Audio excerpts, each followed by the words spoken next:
चलिए देखिए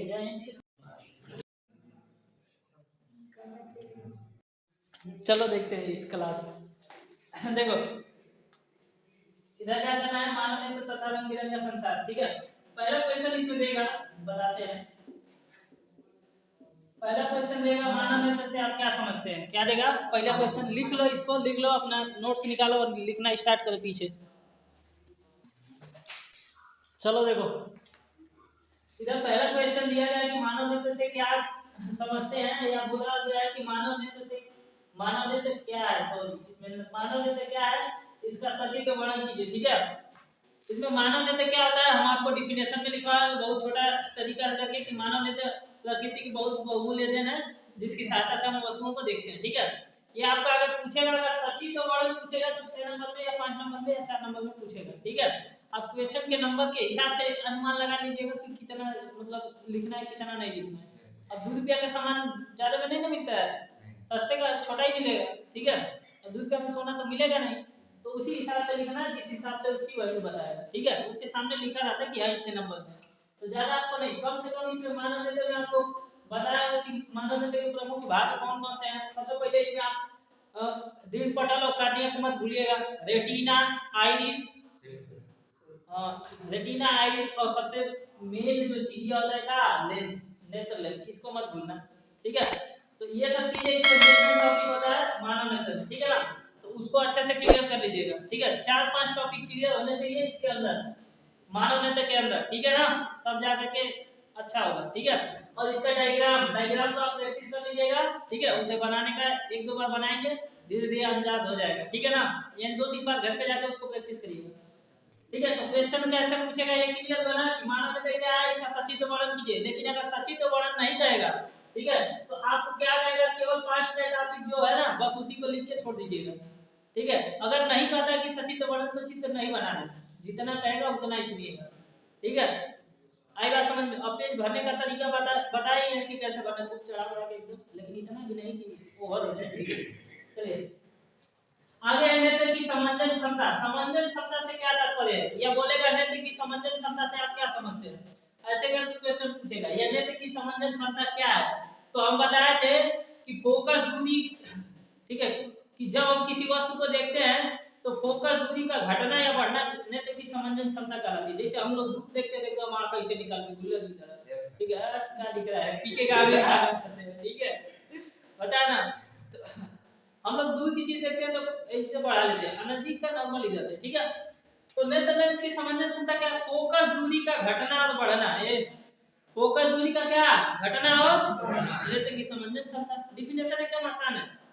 ठीक है, सब दिमाग में एकदम अच्छे से याद रखिएगा। रेटिना क्या है, तो देखिए ये इसी मानव नेत्र का भाग है रेटिना, हम बताए थे। अब ये मत लिख दीजिएगा एग्जाम में कि, चलो जल्दी, एग्जाम में ये मत लिख दीजिएगा कि यह रेटिना मानव नेत्र का भाग है, वो तो भाग ही है, लेकिन उसके बारे में मैंने क्या है, तो रेटिना पे याद रखिएगा। रेटिना पे कौन सा कार्य होता है, प्रतिबिंब बनने का कार्य होता है। लेकिन ये कितने सेकंड के लिए बनता है, देखिए रेटिना में प्रतिबिंब कैसे बनता है, आभासी उल्टा तथा वस्तु से छोटा बनता है, लेकिन कितने सेकंड के लिए, 1/20 सेकंड के लिए। ठीक है, उसके बाद हमें जो तंत्रिका तंत्र होता है वो हमें सीधा संदेश देता है, देखो देखो एक गलती है, सीधा बनाओ इसका जल्दी से। तो इतना सेकंड, 1/20 सेकंड बहुत कम होता है, तो जल्दी से बनाता है सीधा। तो हमको तुम टेढ़े हो तो सीधे, मतलब इधर तो रेटिना पे तो टेढ़ा रहेगा, इतना तेजी से ये सीधा होगा पता नहीं चलता इंसान।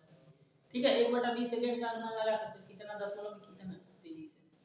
ठीक है, तो रेटिना क्या है, रेटिना की डिफिनेशन भी लिखवाएंगे इसी मानव नेत्र के अंदर। ठीक है, उसको आप अच्छे से याद कर लीजिएगा। ठीक है, रेटिना पर ही प्रतिबिंब बनता है, इससे क्वेश्चन 1 नंबर में पूछ सकता है, मानव नेत्र में प्रतिबिंब कहां बनता है, तो कहां मानोगे ना रेटिना में। कोई दिक्कत, आगे बढ़ते हैं। अच्छा, इसमें भी एक ऑब्जेक्टिव 1 नंबर में पूछ सकता है कि नेत्र की समंजन क्षमता किससे संबंधित है, तो क्या फोकस दूरी से, फोकस दूरी के घटने और बढ़ने से।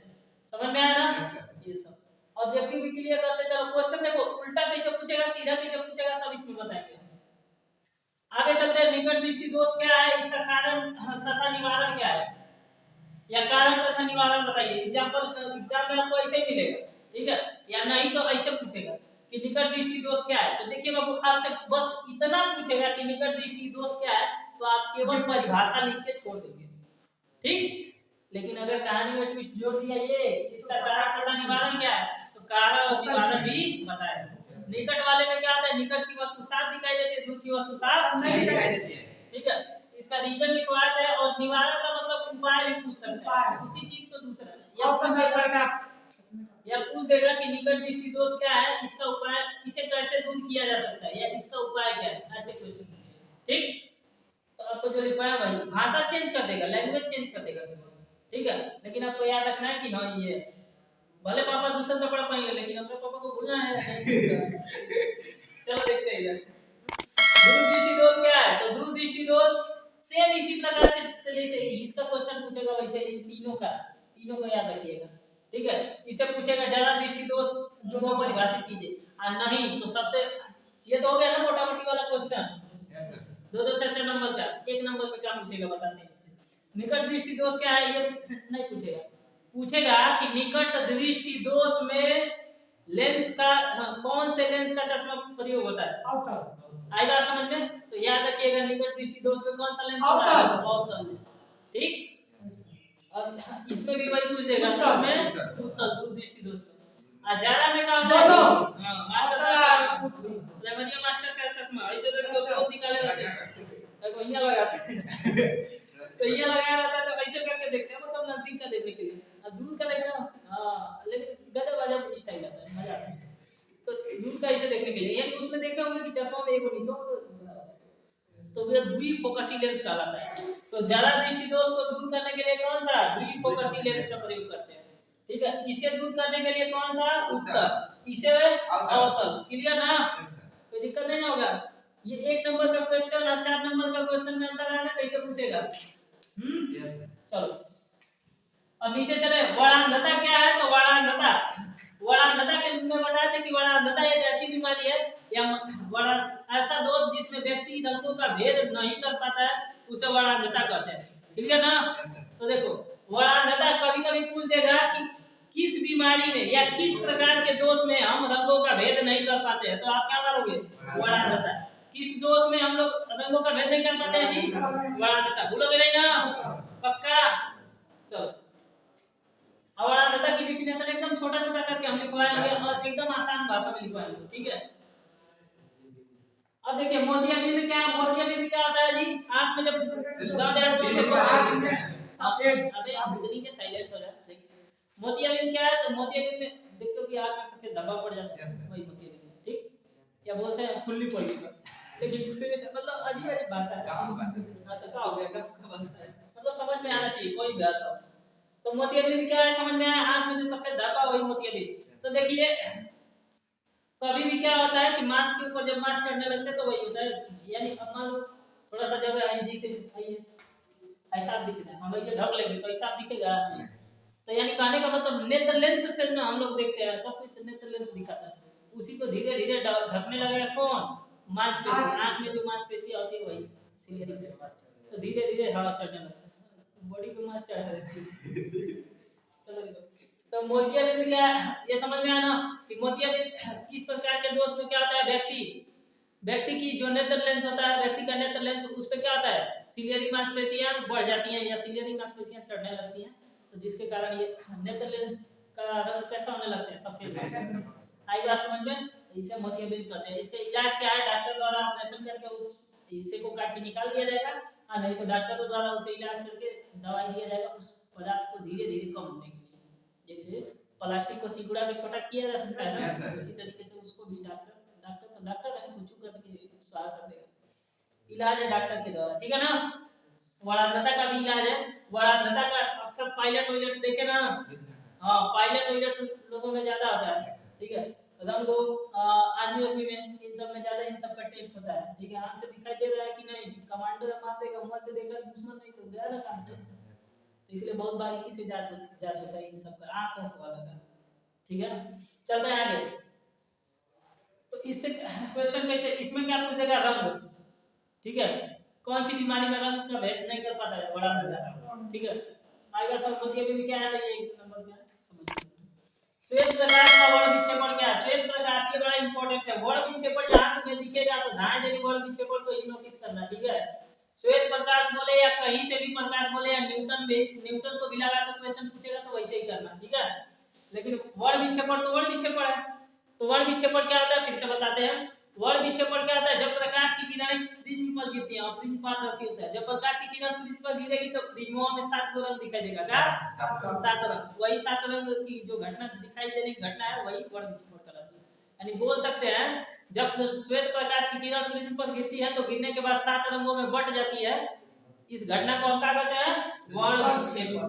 क्या कहते हैं जी, वर्ण विक्षेपण। क्लियर है ना। और इसके बारे में सबसे पहले किसने बताया था, न्यूटन चाचा, न्यूटन ने। आई बात समझ में। न्यूटन ने क्या बताया था कि सूर्य की किरण में कितने रंग होते हैं, 7 रंग, ठीक है ना।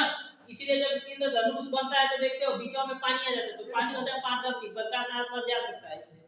तो जब आता है उसके बाद इधर टकराता है, टकराने के बाद बाहर जब निकलता है तो वो 7 रंग हम लोग को दिखाई देता है, ठीक है ना। ठीक, आगे चलते हैं। अस्पष्ट दृष्टि की न्यूनतम दूरी, बाबू अगर ध्यान से देखेंगे, अस्पष्ट दृष्टि की न्यूनतम दूरी, इस बात में दम है थोड़ा सा। अस्पष्ट का मतलब क्लियर, दूरी सॉरी, अस्पष्ट दृष्टि की न्यूनतम दूरी यानी किसी भी चीज जो न्यूनतम का मतलब कम से कम, कोई भी चीज जो निकट स्थित है लेकिन कितना सेंटीमीटर, 25 सेंटीमीटर, ठीक है। यानी 25 सेंटीमीटर दूरी पर स्थित किसी वस्तु को देखने के लिए, ठीक है, अस्पष्ट दृष्टि की न्यूनतम दूरी, ठीक है, देखने के लिए क्या होता है 25 सेंटीमीटर, नहीं गड़बड़ हो गया। अस्पष्ट दृष्टि की न्यूनतम दूरी से क्या तात्पर्य है, इसका मतलब ये होगा कि अस्पष्ट यानी वह निकटतम बिंदु जहां तक क्या मनुष्य अपने 25 सेंटीमीटर दूरी तक देख सकता है, वही अस्पष्ट दृष्टि की न्यूनतम दूरी कहलाता है। अलग अलग डिफिनेशन लिखवाए होंगे सबके पास, ठीक है, छोटा करके लिखवाए होंगे तो उसको देख लीजिएगा, ज्यादा क्लियर हो जाएगा। थोड़ा सा टेढ़ा है, बट टेढ़ा कुछ नहीं है, समझना है। लेकिन अस्पष्ट दृष्टि की न्यूनतम दूरी आपसे पूछेगा तो कितना सेंटीमीटर, बाबू इससे क्वेश्चन घुमा के दे देता है। आपने एक नंबर में देगा अस्पष्ट दृष्टि की न्यूनतम दूरी होता है 25 सेंटीमीटर, 2 मीटर, 3 मीटर, तो बाबू आप याद रखेंगे सेंटीमीटर में ही मारिएगा, ये नहीं कि मात्रक गड़बड़ा दे, ठीक है। आपको दे देगा इधर 25 सेंटीमीटर, 25 मीटर, 2.5 सेंटीमीटर और उसके बाद 0.5 मीटर, ऐसे करके दे देता है। आई बात समझ में, ऐसे ऐसे 0.5 ऐसे करके मतलब अलग अलग ऑप्शन दे देता है। तो आपको याद रखना है मात्रा, सेंटीमीटर तो सेंटीमीटर, इससे ज्यादा कुछ नहीं। मम्मी तो मम्मी, पापा तो पापा, ठीक है, बोलोगे नहीं ना। चलो अब इससे थोड़ा सा एक और क्वेश्चन है इसमें जो पूछता है कि तारे का टिमटिमाना, किसका टिमटिमाना, तारे का टिमटिमाना कौन सी घटना है। तो तारे का जो टिमटिमाना है वो कौन सी घटना है जी, तारे का टिमटिमाना प्रकीर्णन होता है। तारे का टिमटिमाना क्या है, हाँ, तो यहाँ पे लिख देते हैं थोड़ा सा, तारे का टिमटिमाना। देखो तारे का टिमटिमाना प्रकीर्णन ना,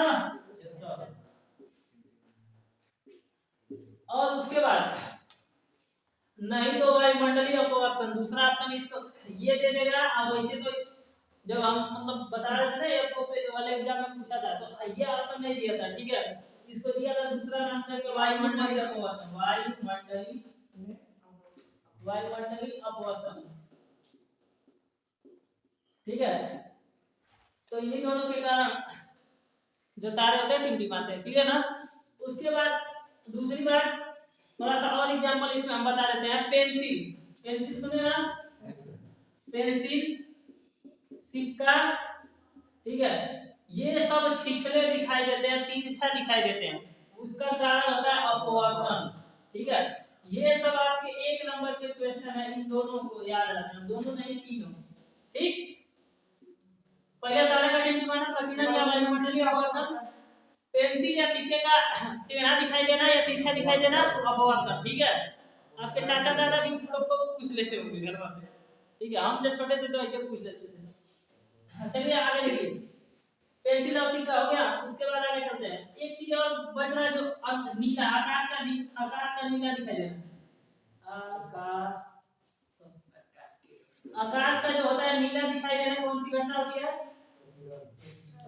प्रकीर्णन। हम बताए थे कि प्रकाश की किरण तो आती है लेकिन टकराने के बाद धूलकणों से लौट जाती है और उसमें से सबसे ज्यादा रंग निकलता है नीला, इसीलिए आकाश कैसा दिखाई देता है, नीला दिखाई देता है। तो किसके कारण दिखाई देता है, प्रपीड़न के कारण, किसके कारण जी? प्रपीड़न के कारण। क्लियर? आगे चलते हैं। अगर उस तरीके से ऑप्शन में एक चीज और पूछता है कि अंतरिक्ष किसका जी? अंतरिक्ष। अंतरिक्ष का जो रंग होता है वो नीला दिखाई, सॉरी कैसा दिखाई देता है, या वास्तविक रंग कैसा है, ऐसे पूछ देगा। ठीक, तो अंतरिक्ष का जो वास्तविक रंग है कैसा है जी? कैसा है? भूरा नहीं है। कौन ऑप्शन में बोल दिया काला? अरे भूरा, समझ में आया ना? Only black. ठीक है, बोलोगे नहीं ना?